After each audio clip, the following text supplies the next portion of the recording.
That's a win. Welcome to episode 9, ladies and gentlemen. Back to the Modern Warfare guns, this time with the M13. Super fast rate of fire, literally no recoil, but the downside is it kinda fires marshmallows. And also sorry for the delay. I've had issues. You'll see. As always, the Monolithic Suppressor is on there, and the Commando Foregrip just for any horizontal recoil we encounter without penalizing the ADS speed, and using the blue dot Holo sight for those easy beam. The 60 round mags as well, as there is only a 1% movement speed between it and the 50. And lastly, the Tempest Marksman barrel for max range, bullet velocity, and recoil control at the cost of ADS and movement speed. The build is there, and this time I'm using a mixture of both high alert and the restock perks. Let's kick it off. Game 1, me and another poor soul dropped into some houses next to a raid. After a quick fight, I take him down and I push through the houses. And they have a bit of a brain fart and realize the guy that's shooting me is downstairs and not up. In Gulag, I showed I am a true chef in the kitchen with my cooking skills, but the server was having none of that. Game 2, Strela, and then sniped by a different player. Name a better combo. Game 3, I was always told to look both ways before crossing the street. Mum never told me about the sniper though. Game 4, dead silence is grand, isn't it? Game 5, a poor lack of judgment on my behalf. I didn't think this guy was going to chase the way that he did, and I ended up dying. Number 6, I watched the poor soul get strelled up ahead, so I pulled a nasty U-turn, but guess what? It didn't prevent me from joining him. Game 7, here's a tip. Don't mount on this wall, because if you do, it kicks you right off. Terrible way to find out, right? Game 8, remember kids, don't cook and forget that you cannot pull your chute while you're using reflex. Oops. Game 9, what a surprise.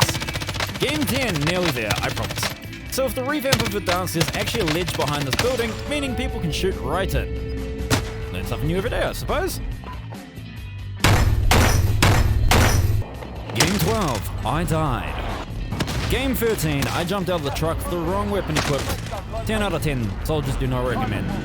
Game 14, this guy quickscoped me, and then proceeded to quickscope 5 other guys through the trees. Seems legit, right? But baby, you just can't keep me down.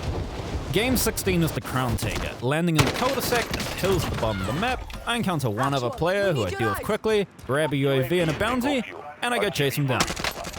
After I kill him, I know there's still a guy left in the fire station. Now I weigh out my decision to go push him, and I notice that there's some shooting going over on the left.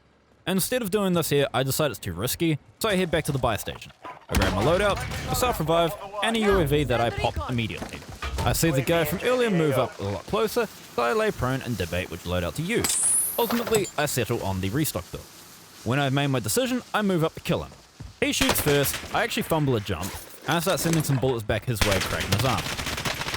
Instead of waiting for him to move up though, I toss a stun grenade, I move out, I narrowly dodge his, and he tries his best Michael Jordan impersonation. It doesn't save. Now, remember that guy at the fire station? Let's go get him. I toss a stun grenade into the second story window, I get no hit, so I climb to the roof, and I catch him just as he does the same. But there can only be one king in this castle, and that's me. I grab a jeep, and I go hoon it all the way through downtown to Iron's favorite building, and I start my ascension.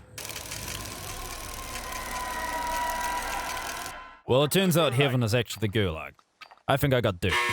In the Gulag, with fists out, I sprint to the left, I pick the doorway, and I head straight back on down there. I land on a supply run and grab a Bertha. I head to farmland, and I also make several passes around this just to make sure I'm absolutely clear before I jump out and grab a self-revive. The second free loadout drops over in lumber, so again, making sure the coast is clear, I third person peek it, and eventually I jump out and I take high alert this time. Now with the circle centering over the buildings, I park the Bertha up and I take refuge on the roof. I spot this Bertha on the right hand side of the circle and he parks up. So I go ahead, I peek him, and due to the low recoil on this gun, I can beam him at that range and crack his armor. Now with that opportunity, I go ahead and I push into the two-story building to get a better position for myself. As I'm inside clearing the building, another guy pushes the roof that I was on and throws a gas grenade. So I mount up on the window there, and when I have the perfect opportunity, I beam him, take him down. As the circle grows smaller, I move house by house to not only clear but make sure I'm ready for the next circle to move. This one is actually a bit of a misplay. I broke the window and went inside instead of using the roof, and alert people to my presence. Secondly, no gas mask. I try to push ahead with the circle and stay one step ahead of the competition. Instead, I let a cough out, I get rinsed, so I have to move through the building very slowly. Luckily, I end up getting some more armor plates in here, and you can tell that this is my first game of the day because my brain isn't quite there yet. Something to note with Season 3 and Season 4, you can't jump on those bottom windows anymore. Don't know why. I throw out a very terrible stun grenade and move into the main doorway, just take some cover so I can't get shot from either side. A stroke of luck though is that I can see one player dead ahead of me, and I spot the second guy on the far right hand side of the circle. That's 2 down, 1 more to find, so he's got to be over on the left hand side, surely. I move over the red box cut, and I just very slowly wait it out. Eventually, he makes his move, I see him, break his armor, I take initiative, pop dead silence, and I rush him. Tracker makes him very easy to find, and like that, he goes down. The last guy wastes no time though and starts firing at me. Since I have dead silence, I can actually move around him, and he has no idea I'm at. And when I run out of ammo, I take Gaz's advice. Remember, switching to your pistol is always faster than reloading. I knew you had my back, man. Thank you all so very much for watching. Sorry about the delay with this one, I was hoping to have a weekly upload. Network issues proved otherwise. As always, a like would be superb. If you dislike it, hey, leave that as well and let me know why you didn't like it. Subscribe if you want to catch more videos in the future, and you can always check me out over on Twitter and Twitch, where I stream 2 days a week. Times are down in the description. Anyway, take care guys, and I'll see you in the next one.